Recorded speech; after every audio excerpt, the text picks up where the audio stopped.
Hi everybody, this is Peggy for Cropstop, and today I want to show you some really cool embossing folders. You know, I'm a fanatic for embossing folders, so when I found out Haley Joe at cropstop.com got new ones, oh my word, I had to get them right away. So let me just show you some of the things we're going to do. Well, let me show you the cards we're going to make, or I'm going to show you what I made anyway. This one, this is the embossing back here. That's one, and then the green, I called it seaweed. It could be used for a lot of different things back there. And then look at this one. Oh my, isn't that so elegant? And I actually used the die cut from Tim Holtz.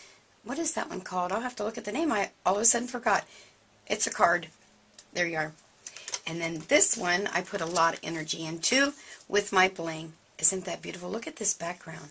And I love, love, love embossing. So that's the cards. I'm going to use a Spellbinders die cut. I don't know which label this is. They've got so many now I've lost track. But we're going to be using that. Of course, I'll use my Memento ink. I use it all the time. And then I have a variety of Martha Stewart butterfly punches. I decided to bring those in for the one card, and I used those. And then for the main squeeze here, look at this. These are called M-Bossabilities, the letter M, M-Bossabilities. Is that awesome? Here's the cool thing. This is your embossed side right here, and look, on the inside is the other one.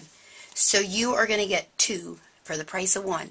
I think I could do a commercial. Two for the price of one. Oh, well, anyway. So here's the cool deal. They've made 8 of the 4 1/4 by 5.5 size, and look at this. The same deal on a 5 by 7. There's that one. Open it up. And there's that one. Oh my goodness. So 8 of the A2 size cards, 12 of the 5 by 7, which is, we can all add 20, but that's 40 embossing folders for the price of 20 if you buy them all. Of course, I'll have to. But here's the cool thing. For storage too, can you imagine? I mean, I have a lot of embossing folders, probably just about every one they've ever come out with, and my storage is just crazy. These are really going to help cut down on all that storage. Now, the important thing is for me to show you how to emboss these, so let me clear some things off here and show you how it's done. Okay, I brought in my Cuttlebug to show you how I'm going to do this with a Cuttlebug. Now, because these are put out by Spellbinders, obviously you can do them with a grand caliber, and you'll have to work with your particular die cut machine to see which way it works. I'm going to show you today with a Cuttlebug. Now, the thing to remember, I'm going to be using coordination paper, and the thing to remember is that there's kind of an innie and an outie. On these particular embossing folders, you could either do it either way. It depends on what you want to emboss. I'm going to start with the A2 size. So this one, if I want to have show up the lines, I want to make sure that that's going to push up through my paper so I can sand. If I want to do more the mosaic part, then I want that to push up. So let me show you how easy this is. Now, the thing to remember, this is a little bit thicker. So I would tell you when you're doing this, don't try to do like we've done in the past where we take a card, and let me grab one here and just show you real quick. I normally, on the thinner ones, I would put the card here and then just wrap the card around to the back. Look what's going to happen if you do that. It's going to be embossed with the other one, so don't do that. These are going to be mostly when you want to do layering of your different embossed sections. How do I know? Yeah, I found out the hard way. So there you go. Alright, so we're going to put it in there, and I actually want the more swirled side of this embossing folder to show. And we are going to put it in open end first. Now on my Cuttlebug, again, you're going to have to check your individual machine. I used an A plate, no B plate, my embossing folder, and a C plate. I've totally eliminated the B plate in this, and I'm going to put it through, and you'll see it's perfect. If you try to, and I always go twice, I don't know why I do that. There we go. Let me scoot her back a little bit. If you try to put the 2 B's, trust me, it won't work. Oh my goodness, would you look how awesome that is? Can you see that okay? Oh my. Now I'm going to sand that in just a minute because I'm going to tell you another trick about the sanding. So now if I wanted the other side, all I do, flip it over, put the cardstock inside and run it through.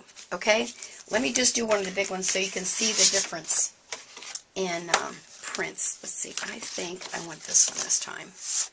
Yeah. So again, I want to be able to do my embossing to show up on my coordination paper after I sanded these little ditzels here. So I'm going to put my 5x7 card in, and again, single sheet, A plate, embossing folder paper.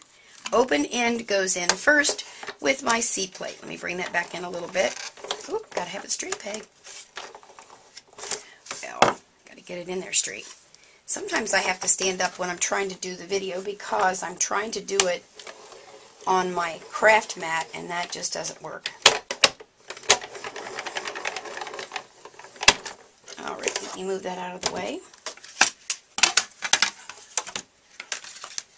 And voila. Look at that embossing. Isn't that cool? Now let's sand it.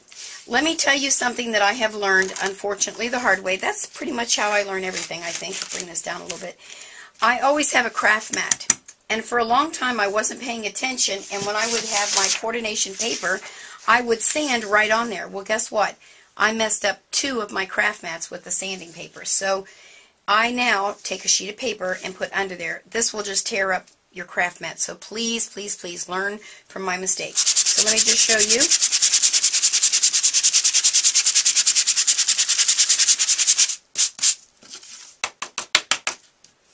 Isn't that awesome? Now, you know, Peggy would have to do something extra. I've done this on another card. I take my little punch and I punch out these little squares and do like a little mosaic of different colors on scrapbook pages. Oh, it's awesome. So there's that design. Isn't that cool? So that's my embossed, and there's my debossed. So you could probably use that side if you liked as well. So that's that.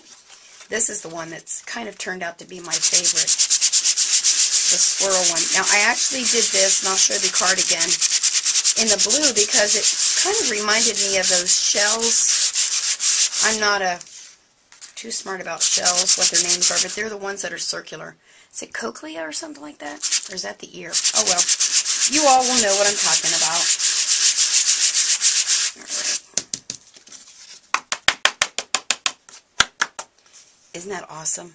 I am loving, loving, loving that. See, there's that little part that reminded me of a shell. Now let me move this little mess out of the way, and we'll bring those cards back in so you can take a look. So there you are.